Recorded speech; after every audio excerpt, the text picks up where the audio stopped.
Good morning friends. तो कैसे हो आप सब? आई होप आप सब बहुत बढ़िया होंगे। Welcome back to my channel Hindi साहित्य और व्याकरण। तो आज का हमारा टॉपिक नंबर 25 रहेगा, आधुनिक काल की प्रवृत्तियाँ। भारतेंदु युगीन काव्य पुनर्जागरण काल। इसको भारतेंदु युगीन काव्य भी कहते हैं। तो चलिए शुरू करते हैं। हमारे पास 200 समय बहुत कम है, तो इसलिए जल्दी टॉपिक करवा रही हूँ। भारतेंदु काल संवत 1925 से संवत 1950 तक का काल है। उन्होंने न केवल स्वयं लिखा, अपितु दूसरों को भी लिखने के लिए प्रेरित किया। भारतेंदु में युग परिवर्तन तथा युग नेतृत्व की अपूर्व क्षमता थी।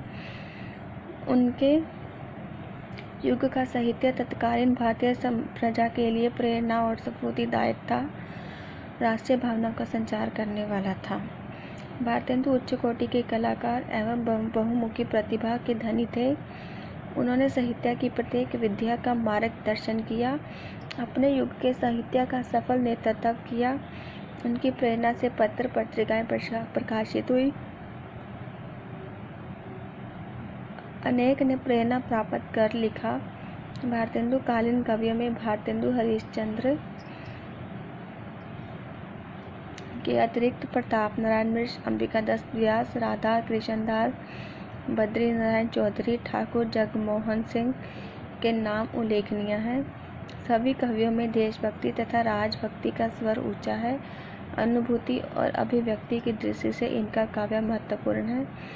इनकी रचनाएं एक और भक्तिकाल और रीतिकाल से प्रभावित है, तो दूसरी ओर रामकालीन परिवेश के प्रति जागरूक भी है। प्रमुख प्रवृत्तियाँ। भारतेंदु कालीन कविताओं की भगवत और शैलीगत विशेषता इस प्रकार है। देशभक्ति। इस युग की कविता का मूल स्वर देशभक्ति है। तब यह आशा थी कि अत्याचार का युग समाप्त हो गया है, अब सुख शांति का काल होगा। इसलिए आज राजभक्ति का स्वर भी कविता में मुखरित हुआ। जन जीवन का चित्रण।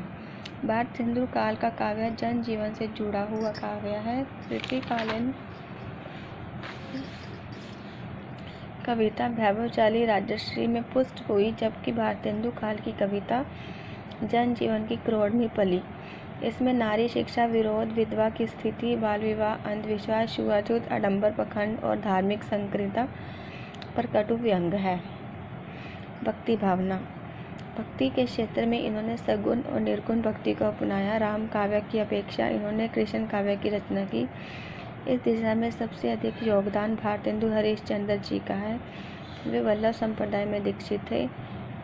इनकी कविता ब्रज भाषा के रूप में है। भारतेंदु स्वयं कृष्ण भगत कवि थे।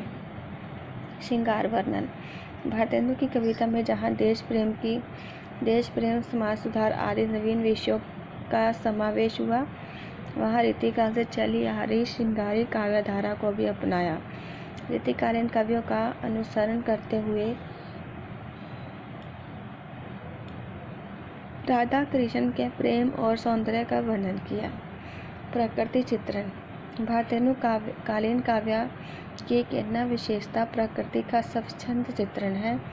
भारतेंदु से पूर्व रीतिकाल की प्रकृति का उद्दीपनकारी रूप ही अपनाया था, परंतु इस युग के कवियों ने प्रकृति को आलंबन मानकर उसके बड़े सजीव चित्र प्रस्तुत किए हैं।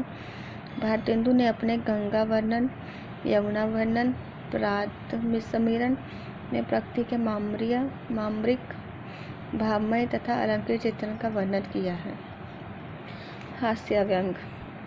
इस युग की कविता में हास्य व्यंग की प्रधानता है। भारतेंदु तथा उनके सहयोगी अत्यंत जिंदादिली और हास्यप्रिय है। राजनीतिक, सामाजिक एवं धार्मिक क्षेत्र में फैली विकृतियों को दूर करके हास्य व्यंग का आश्रय लिया है। भारतेंदु ने हास्य रस की व्यंजना में सर्वाधिक सफलता प्राप्त की है। आगे है कलात्मकता का अभाव। इस काल की कविता में इतनी वितरात्मकता है, कहीं कहीं मात्र तुकबंदी है। कुछ ऐसी कविता हैं जिनमें विचार और अनुभूति की गहराई नहीं, कलात्मकता का अभाव है। इसी का कारण यह है कि युग में गद्य और समाचार पत्रों का प्रचार हो चुका था, किंतु उनमें अनुभूति की सच्चाई और जिंदादिली है। जो निस्संदेह प्रशंसनीय है। भाषा भारतेंदु जोगीन काव्य की भाषा ब्रज भाषा ही रही है। इस युग में खड़ी बोली में काव्य रचना का विवाद उठ खड़ा हुआ था, परंतु इस युग के कवि ब्रज भाषा के माधुर्य पर इतने रिझे हुए थे कि खड़ी बोली में वे अपने उद्गार व्यक्त न कर सके। हाँ, गद्य खड़ी बोली का प्रयोग अवश्य हुआ। ब्रज भाषा में सरसता, कोमलता, संगीतात्मक और माधुर्य के गुण स्पष्ट दिखाई देते हैं। छंद अलंकार इस काल के कवियों ने परंपरा से चले आ रहे कवित्व, सवैया, दोहा, रोला और छपैया छंदों का प्रयोग किया है। अलंकार में अनुप्रास, यमक, श्लेष, उत्प्रेक्षा आदि की प्रधानता मिली है। इस काल की शैली मुक्तक गीति शैली रही है। तो अंत में हम कह सकते हैं, इस प्रकार भारतेंदु युग की कविता भाव पक्ष, शैली पक्ष दोनों क्षेत्रों में प्राचीनता और नवीनता का संगम है। भारतेंदु और उनकी मित्र मंडली के लेखक, पत्रकार, देशभक्त और प्रचारक अधिक हैं, कवि कम है। उन्होंने कविता में जानकारी, जनवादी भावनाओं को मुखरित किया, यही उनकी विशेषता है। तो हमने क्या पढ़ा, आधुनिक काल की विशेषताएं। तो कौन कौन सी विशेषताएं हैं? सबसे पहले देशभक्त, जनजीवन का चित्रण, भक्ति भावना, श्रृंगार वर्णन, प्रकृति चित्रण, हास्य व्यंग, कलात्मकता का भाव, भाषा, छंद, अलंकार। ठीक है जी, तो देख लीजिएगा एक बार। Okay, take care, bye bye.